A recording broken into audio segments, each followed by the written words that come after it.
तो आज हम बात करने वाले हैं जिस टॉपिक के ऊपर, उसका नाम है OMC। OMC का पूरा नाम होता है ऑर्गेनोमेटेलिक केमिस्ट्री या ऑर्गेनोमेटेलिक कंपाउंड। अब ऑर्गेनोमेटेलिक जो कंपाउंड होता है, दरअसल ये इनऑर्गेनिक केमिस्ट्री का टॉपिक है, लेकिन ये BSc सेकेंड ईयर में हम लोग को जो पढ़ना है ऑर्गेनिक केमिस्ट्री में ऑर्गेनोमेटेलिक कंपाउंड पढ़ना है। ज़्यादातर ऑर्गेनोमेटेलिक जो कंपाउंड होता है ये हमारा कोऑर्डिनेशन केमिस्ट्री में यूज़ होता है। तो हम लोग क्या करेंगे कि जो ऑर्गेनिक केमिस्ट्री में ऑर्गेनोमेटेलिक कंपाउंड होता है आज उसके बारे में डिस्कस करेंगे। इसमें आपको पढ़ना क्या है, जैसे ऑर्गेनोमेटेलिक कंपाउंड का इंट्रोडक्शन पढ़ना है, क्या होता है। उसके बाद आप डिस्कस करेंगे ग्रेनार्ड रिएजेंट क्या होता है। उसके बाद हम लोग डिस्कस करेंगे कि ऑर्गेनो जिंक क्या होता है और ऑर्गेनो लिथियम। तो ये 2-3 टॉपिक हैं जो डिटेल में डिस्कस करना है।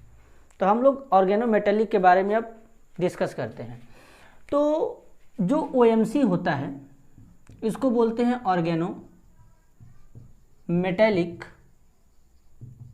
कंपाउंड। अब जैसा है कि यहाँ पे नाम से पता चल रहा है ऑर्गेनोमेटेलिक कंपाउंड। ऑर्गेनोमेटेलिक कंपाउंड में ऑर्गेनो का मतलब होता है ऑर्गेनिक ग्रुप और मेटेलिक का मतलब होता है मेटल। इतना आपको क्लियर होना चाहिए। यानी अगर कोई ऑर्गेनिक ग्रुप होगा, उस ऑर्गेनिक ग्रुप के साथ मेटल क्या करेगा, ऐड होगा, जुड़ेगा, और जुड़ करके जो कंपाउंड बनाएगा उस कंपाउंड का नाम होगा ऑर्गेनोमेटेलिक कंपाउंड। यानी यहाँ पे आपको देखने के लिए क्या मिलेगा, यहाँ पे आपको देखने के लिए डायरेक्ट मेटल और कार्बन के बीच में बॉन्ड मिलेगा। अब जो बॉन्ड हमारा मेटल और कार्बन के बीच में होगा और इसी पूरे कंपाउंड को हम लोग OMC बोला करते हैं। डायरेक्ट मेटल और कार्बन के बीच में बॉन्ड देखने के लिए मिलेगा। अब जो मेटल होता है ये मोर इलेक्ट्रोपॉजिटिव भी हो सकता है, पॉजिटिव, या लेस इलेक्ट्रोपॉजिटिव भी हो सकता है। अब जो कार्बन होता है ये इलेक्ट्रोनेगेटिव होता है। क्या होगा, इलेक्ट्रोनेगेटिव। यानी आपको क्या पता चला कि मेटल तो हमारा कार्बन के साथ ऐड होगा, तो यहाँ पे ऑर्गेनोमेटेलिक कंपाउंड का फॉर्मेशन होगा। जो मेटल होगा ये मोर इलेक्ट्रोपॉजिटिव होगा और कार्बन हमारा इलेक्ट्रोनेगेटिव होता है। आपके जानकारी के लिए बता दिया जाता है कि कार्बन का इलेक्ट्रोनेगेटिविटी 2.5 होता है। अब जो मेटल होंगे, मेटल का जो इलेक्ट्रोनेगेटिविटी होता है, इलेक्ट्रोनेगेटिविटी को हम लोग काई से रिप्रेजेंट करते हैं। तो जो मेटल का होगा 1.0, 1.5, 1.2, 1.3, ऐसे करके इलेक्ट्रोनेगेटिविटी में डिफरेंस आता जाएगा। तो अब जरा सोचिए कि इलेक्ट्रोपॉजिटिव और इलेक्ट्रोनेगेटिव एलिमेंट के बीच में यहाँ पे हमको डिफरेंस पता चलेगा। अब इन दोनों यानी मेटल और कार्बन के बीच में इलेक्ट्रोनेगेटिविटी डिफरेंस जितना ज़्यादा होगा वो बॉन्ड उतना ज़्यादा पोलर होगा, और इलेक्ट्रोनेगेटिविटी डिफरेंस जितना कम होगा वो बॉन्ड उतना ही क्या होगा, कोवैलेंट होगा। तो अब हम लोग क्या करेंगे, पहले ऑर्गेनोमेटेलिक कंपाउंड का डेफिनेशन लिखेंगे कि आखिरकार इसका डेफिनेशन क्या होगा।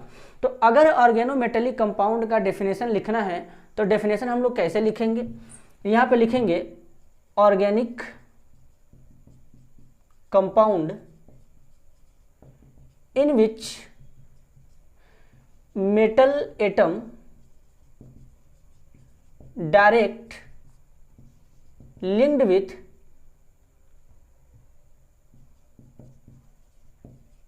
with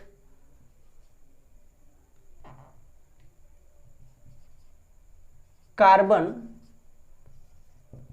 atom is called organometallic compound. ये आपका डेफिनेशन हो जाएगा। यानी ऑर्गेनिक कंपाउंड होगा, इसमें हमारा क्या होगा कि मेटल एटम डायरेक्ट कार्बन के साथ क्या होगा, जुड़ा होगा, उसे हम लोग ऑर्गेनोमेटेलिक कंपाउंड बोलेंगे। अब यहाँ पे जैसे M हो जाएगा और C हो जाएगा, ये हमारा ऑर्गेनोमेटेलिक कंपाउंड। ये वाला पार्ट हमारा क्या होगा, मेटल, और ये वाला पार्ट हमारा क्या होगा, कार्बन, और ये इन दोनों बीच का क्या रहेगा, बॉन्ड रहेगा। इसी पूरे कंपाउंड को क्या बोलेंगे, OMC बोलेंगे। जो मेटल होता है ये क्या होता है, इलेक्ट्रोपॉजिटिव होता है, और जो कार्बन होता है इलेक्ट्रोनेगेटिव होता है। और आपको पता होना चाहिए कि कार्बन का इलेक्ट्रोनेगेटिविटी कितना होता है 2.5, इलेक्ट्रोनेगेटिविटी को काई से रिप्रेजेंट करते हैं। तो ये हमारा हो गया ऑर्गेनोमेटेलिक कंपाउंड का डेफिनेशन। और हमारे हिसाब से ऑर्गेनोमेटेलिक कंपाउंड समझ में आ गया होगा आपको कि किसे कहते हैं। तो ये ऑर्गेनोमेटेलिक कंपाउंड के बारे में था। अब हम लोग जरा आगे चलते हैं, इनके ऊपर थोड़ा डिस्कस करते हैं, और उससे पहले आप इसका स्क्रीनशॉट ले लीजिए। तो आप लोग स्क्रीनशॉट ले चुके होंगे। तो अब हम लोग समझेंगे कि जैसे जो OMC होता है, अब इसमें मेटल क्या होते हैं। तो जो AMC होगा इसमें हमारे जो मेटल होंगे, अब मेटल जरा बेटा समझना ठीक से, lithium, sodium, potassium, magnesium, rubidium, zinc, copper, mercury, ऐसे तमाम प्रकार के हमारे मेटल इसमें हो सकते हैं। तो यानी अब जो OMC कंपाउंड होता है इसमें जो मेटल होता है ये होते हैं, और इससे ज़्यादा मेटल भी हमारे हो सकते हैं। कि जैसा कि जब मैंने लेक्चर को स्टार्ट किया था तो उसी समय मैं बता चुका था कि ये जो टॉपिक है दरअसल इनऑर्गेनिक का है। अब ऑर्गेनिक में है तो यहाँ पे जो ऑर्गेनिक में कंपाउंड यूज होगा उनके बारे में पढ़ेंगे। अब यहाँ पे जो ऑर्गेनिक ग्रुप है, ऑर्गेनिक ग्रुप ये कौन कौन से होंगे, तो यहाँ पे मिथाइल होगा, इथाइल हो सकता है, प्रोपाइल हो सकता है, उसके बाद ब्यूटाइल हो सकता है, एलाइल हो सकता है, विनाइल हो सकता है, फिनाइल हो सकता है।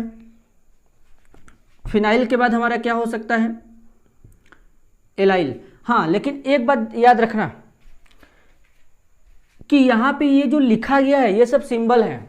इसको हम लोग methyl, ethyl, propyl, butyl, allyl, vinyl, phenyl. अब इसके बाद हमारा क्या हो सकता है, एल्कीनाइल, एल्काइनाइल, एल्काइल, एल्काइल, नाइल। तो ये सब हमारे क्या हो सकते हैं, ऑर्गेनिक ग्रुप प्रेजेंट हो सकते हैं। अब यही सब ऑर्गेनिक ग्रुप हमारे मेटल के साथ जुड़ेंगे और जुड़ करके ऑर्गेनोमेटेलिक कंपाउंड का फॉर्मेशन करेंगे। अगर यही हमारा क्या होगा, मेटल लिथियम अगर ऑर्गेनिक ग्रुप के साथ जुड़ेगा तो ऑर्गेनोलिथियम, अगर जिंक जुड़ करके कंपाउंड बनेगा ऑर्गेनो जिंक, उसके बाद अगर कॉपर जुड़ेगा ऑर्गेनो कॉपर, मरकरी जुड़ेगा ऑर्गेनो मरकरी, मैग्नीशियम जुड़ेगा ऑर्गेनो मैग्नीशियम। तो ऐसे हमारे ऑर्गेनोमेटेलिक कंपाउंड क्या होंगे, बनेंगे। तो ये ऑर्गेनोमेटेलिक कंपाउंड में मेटल हैं और ये ऑर्गेनिक ग्रुप हैं। अब आपको पता चल गया। अब इतना तो हो गया। अब तुम लोग जब प्रॉपर एक नोट्स बनाओगे तो इसमें एक एक बात हम लोग ऐसे ही ऐड करते हुए चलेंगे। अब हम लोग बात करते हैं कि ऑर्गेनिक ग्रुप में अब यहाँ पे पोलैरिटी किस बेसिस पे डेवलप होगा, यानी चार्ज कैसे होगा।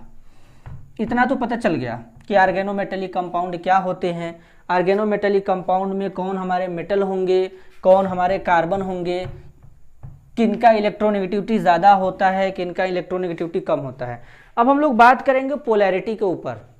तो अब हम लोग कहते हैं एक बात यहाँ पे बोलेंगे, बात यहाँ पे ये बोला जाएगा कि मेटल का मेटेलिक नेचर जितना ज़्यादा होगा वो उतना ईजिली इलेक्ट्रॉन डोनेट करेगा। अब मेटल जितना ईजिली इलेक्ट्रॉन डोनेट करेगा उतना ज़्यादा मेटेलिक होगा। तो यानी वो मेटल जब कार्बन के साथ जुड़ेगा तो कार्बन और मेटल के बीच का बॉन्ड उतना ज़्यादा पोलर होगा। तो अगर यहाँ पे कार्बन आ जाए, सबको पता है कि कार्बन का वैलेंसी 4 होता है। अब ये कार्बन आया, अब मान लो यहाँ पे कार्बन मेटल के साथ जुड़ा, ये मेटल है, और यहाँ पे जो मेटल होगा ये हमारा केस फर्स्ट है। अब यहाँ पे जो मेटल होगा, मेटल यहाँ पे मान लो सोडियम है, पोटेशियम है। अब सबको पता है कि सोडियम और पोटेशियम हमारे ज़्यादा मेटेलिक होते हैं। तो जब ये सोडियम पोटेशियम होंगे तो ये बॉन्ड क्या होगा, दरअसल इस कार्बन के ऊपर ब्रेक करेगा, क्योंकि कार्बन का इलेक्ट्रोनेगेटिविटी 2.5 होता है। तो अब यहाँ पे क्या होगा, कार्बन के ऊपर क्या आ जाएगा, नेगेटिव चार्ज, और मेटल के ऊपर क्या आ जाएगा, पॉजिटिव चार्ज। यानी इससे ये पता चला कि ये बॉन्ड क्या होगा, पोलर होगा या आयनिक होगा। तो यानी जब इस कार्बन के साथ सोडियम या पोटेशियम जुड़ेंगे तो ये बॉन्ड क्या होगा, कंप्लीटली आयनिक हो जाएगा, ब्रेक कर जाएगा। और ब्रेक होने के पीछे का रीजन यही होगा कि सोडियम और पोटेशियम ज़्यादा मेटेलिक होते हैं। यानी इससे ये पता चला कि जो जितना ज़्यादा मेटालिक नेचर का होगा कार्बन और मेटल के बीच का बॉन्ड उतना ज़्यादा पोलर होगा।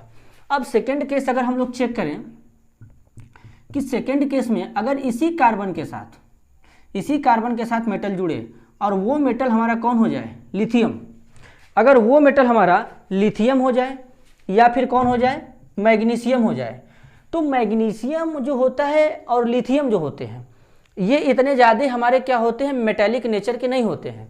तो यहाँ पर जब ये बॉन्ड ब्रेक होगा, ये बॉन्ड कार्बन की तरफ ब्रेक होगा, तो यहाँ पे क्या होगा कि कार्बन के ऊपर पार्शियली नेगेटिव आएगा और मेटल के ऊपर पार्शियली पॉजिटिव चार्ज आएगा।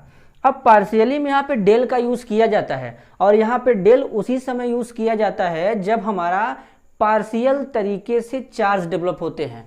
अब ये हमको बताता है कि कार्बन के ऊपर कंप्लीट नेगेटिव चार्ज है और मेटल के ऊपर कंप्लीट पॉजिटिव चार्ज है, लेकिन इससे पता चलेगा कि कार्बन के ऊपर पार्शियल नेगेटिव चार्ज है और मेटल के ऊपर पार्शियल पॉजिटिव चार्ज है। तो हम बोलेंगे कि यहाँ पे पोलैरिटी क्या होगा, पोलैरिटी, यहाँ पे पोलैरिटी क्या होगा, यहाँ पे पोलैरिटी हमारा लेस होगा।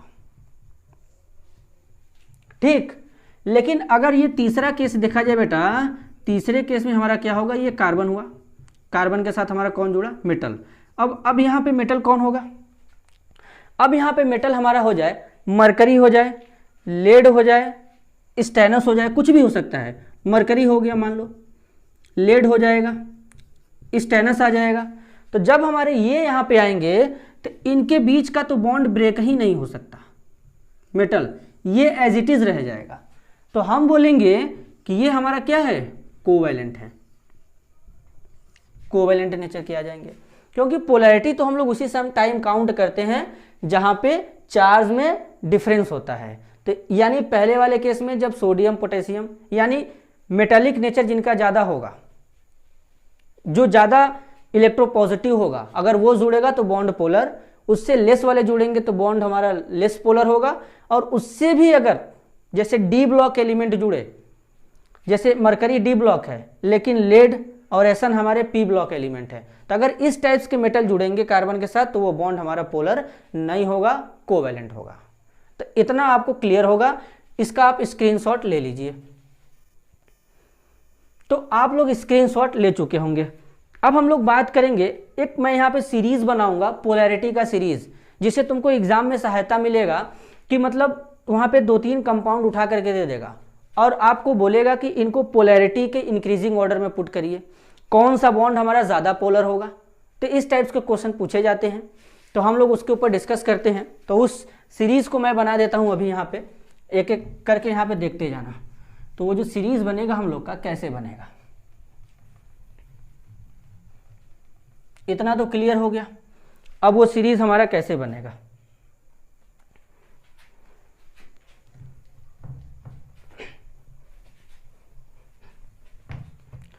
अब हम लोग यहाँ पे एक सीरीज बनाएंगे। जैसे मैं इसी को एक बना देता हूँ, इस सीरीज को, कि इसमें कितना ज़्यादा हम यहाँ पे मान लीजिए कि पोलैरिटी का ऑर्डर हम लोग क्या लगाएंगे। तो अगर मैं इसी को लगा दूँ तो पहले यहाँ पे कार्बन मेटल के बीच का जो बॉन्ड होगा, अगर हमारा यहाँ पे पोटेशियम होगा तो ये कार्बन और पोटेशियम के बीच का बॉन्ड ज़्यादा पोलर होगा, इससे कम पोलर होगा कार्बन और सोडियम वाला। फिर इससे हमारा जो नीचे आता है वो हमारा आता है कार्बन और लिथियम वाला, यानी कार्बन और लिथियम। कार्बन और लिथियम के बाद हमारा आता है कार्बन और magnesium, carbon magnesium. Carbon magnesium के बाद जो हमारा बॉन्ड आता है ये आता है कार्बन और एल्यूमिनियम। इसके बाद जो हमारा सीरीज में आता है एल्यूमिनियम के बाद कार्बन और जिंक का आता है। इसके बाद हमारा क्या होता है कि जो कार्बन और जिंक होता है इसके बाद हमारा आता है कार्बन और कैडमियम, और इसके बाद हमारा आता है कार्बन और मरकरी। ये हमारा ऑर्डर होता है जो आपको पता होना चाहिए। यानी अब इस ऑर्डर से हमको ये पता चलेगा कि कार्बन और पोटेशियम के बीच का बॉन्ड ज़्यादा पोलर होता है, इससे कम पोलर होता है कार्बन सोडियम, इससे कम पोलर होता है लिथियम, इससे कम पोलर होता है कार्बन मैग्नीशियम, इससे कम होता है एल्यूमिनियम, जिंक, कैडमियम, मरकरी। यानी अगर हम इस सीरीज को जो जैसे मैंने बनाया है लेफ्ट टू राइट, अगर मैं इधर लेफ्ट टू राइट चलूंगा, इधर लेफ्ट इधर राइट, तो यहां पे क्या होगा, इस सीरीज में कोवैलेंट कैरेक्टर क्या होगा, इंक्रीज होगा। लेकिन जो आयनिक कैरेक्टर होता है, आयनिक कैरेक्टर